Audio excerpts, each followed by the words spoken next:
This video is about my dyspraxia and my business part 3. To be more specific, this video is about my social enterprise and my dyspraxia. Now if you're into dyspraxia and business, then this video will provide some value. So let's explore this train of thought accordingly.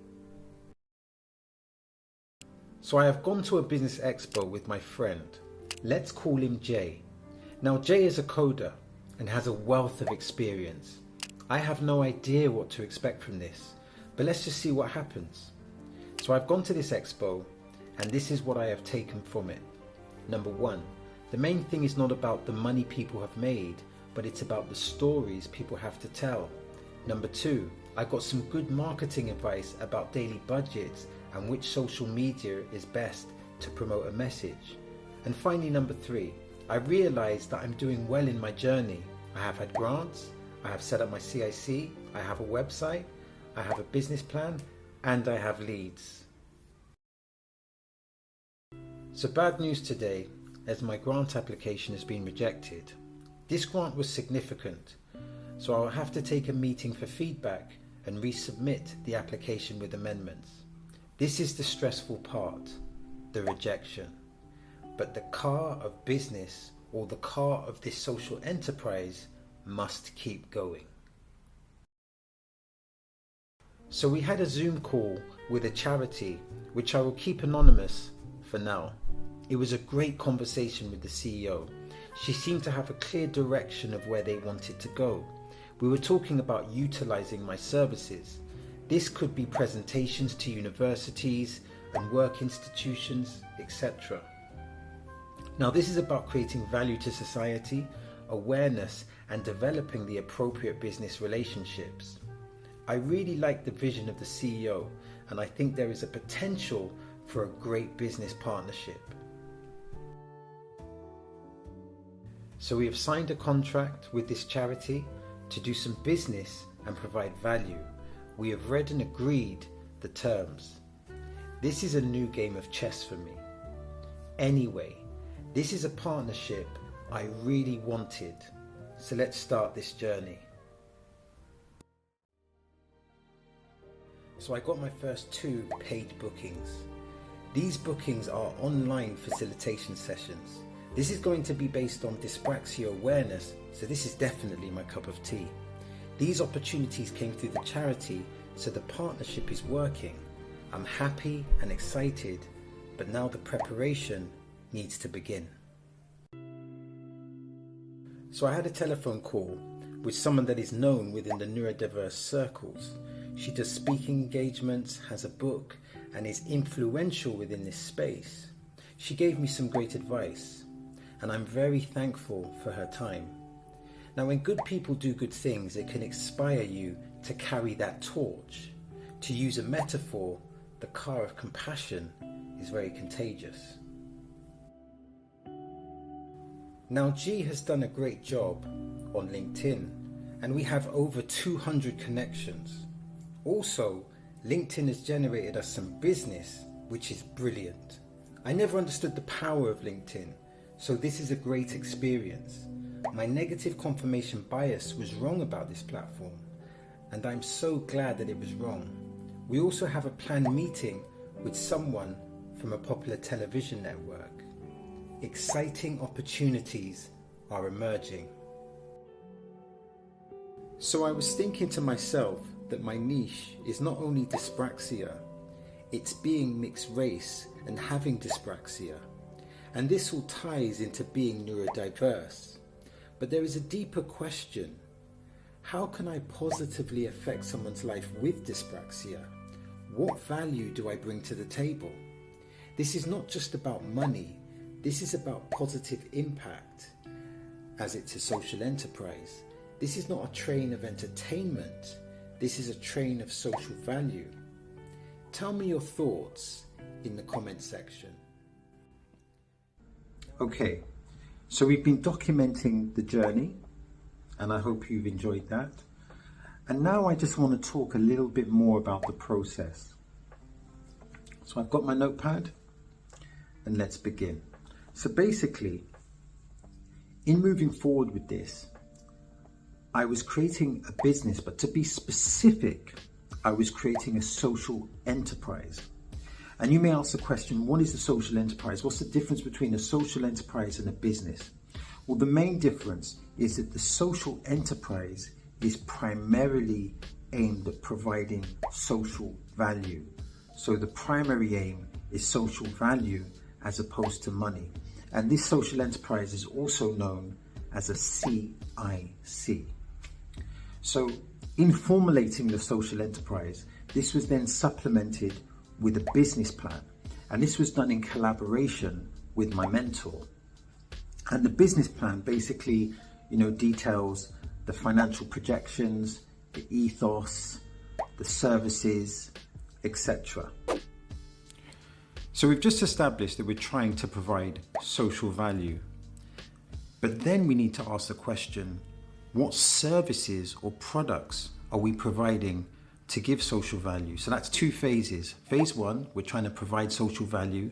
And then phase two, what services are we offering to provide social value? So with regards to services, initially when we were putting this together, there was a few services that I was going to offer. And that was number one, the neurodiverse friendly exhibition, which basically is an exhibition that provides reasonable adjustments and that is catered for neurodivergent audiences and neurodivergent artists.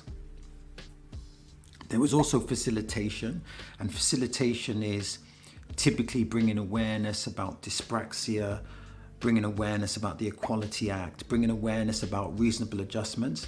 And then there was this other concept about the neurodiverse friendly book, which is a concept that I'm trying to develop. And this is a book that is geared towards neurodivergent audiences. So once we've established the business plan, then we've registered the business. Well, we've registered the business, then we've done the business plan. After that was getting a website developer to then create a website that portrays the vision and the mission and the services that we offer. And then after that, we then applied for a grant, which currently has been unsuccessful, but there's been a resubmission.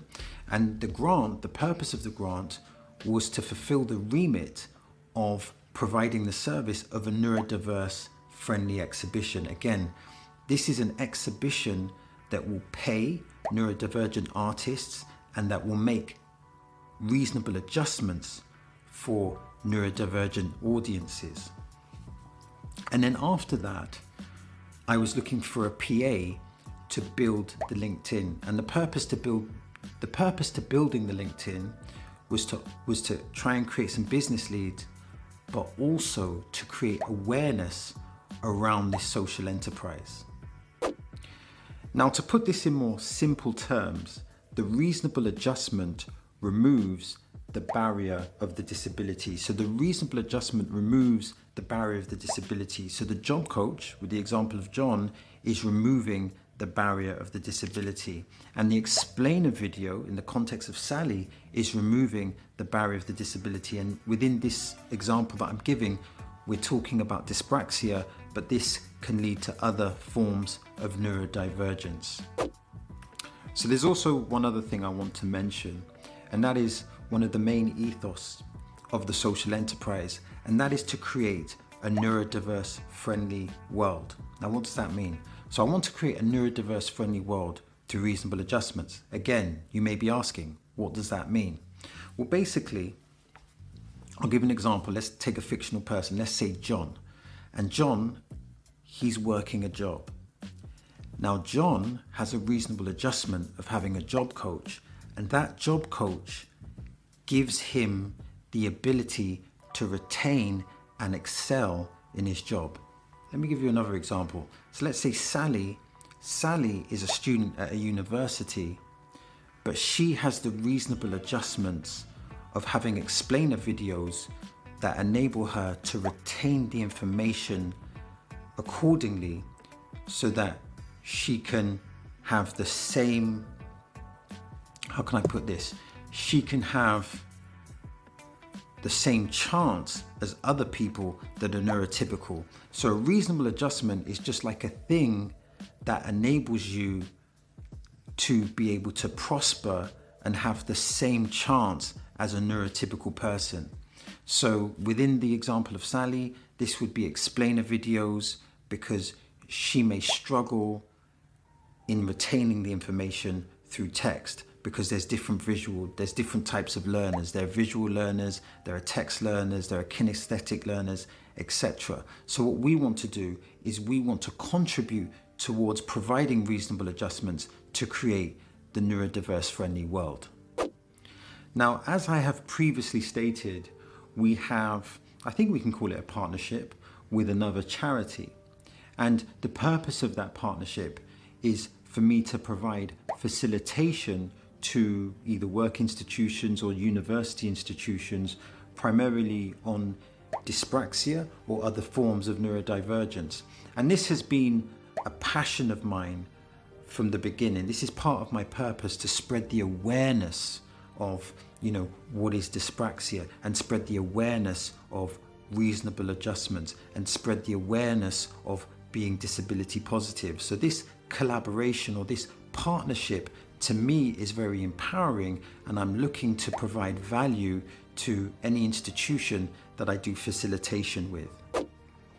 Also, the LinkedIn has been growing exponentially, and I think we're currently at about 422 connections. So from my perspective, that's been very good, because we had a goal to hit like 500 connections after 6 months, and we're definitely on par to doing that. And that's been, I have to credit G, because she has really put in loads of work to enable the LinkedIn to get the connections and to spread the awareness of what we provide as a social enterprise. And currently we're also trying to build a neurodiverse community. I'm hoping to build a neurodiverse community of at least 10,000 subscribers. So if you want to support that, then please like and subscribe.